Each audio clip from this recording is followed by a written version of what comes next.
কথা আপনাকে বলছি, কথাগুলো শুনুন, গুরুত্বপূর্ণ কথা। আমরা এবছর 2026 সাল নতুন ভোটার এবং আমার মতো অনেকে আছেন নতুন ভোটার। তা আমরা আশা করি নিজের মূল্যবান ভোটটি এবার নির্বাচনে 12 তারিখ নির্বাচন যারা যোগ্য ব্যক্তি, যিনি যোগ্য ব্যক্তি এবং এদেশে ইসলাম কায়েম হবে ওনাকে দিয়ে এবং উনি দেশটা আগিয়ে নিতে পারবে, তাকে আমরা মূল্যায়ন ভোটটা দিব।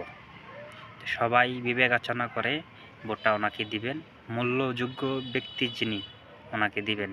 তো সবার কাছে রিকোয়েস্ট রইল, ভোট নষ্ট করবেন না, ভোট নিজের ইচ্ছা মতন বিলাবেন না, চিন্তা ভাবনা করে যিনি যোগ্যতা ব্যক্তি ওনাকে ভোটটা দিবেন এবং সামনের দিকে আশা করি আরও দেশটা সুন্দর, ইসলামিক আইনগুলো সুন্দরভাবে চালিয়ে নিতে পারবে, ওনাকেই ভোটটা দিবেন ইনশাআল্লাহ। সবাই ভালো থাকবেন, সুস্থ থাকবেন।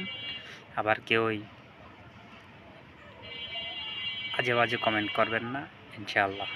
ভালো থাকুন, সুস্থ থাকুন।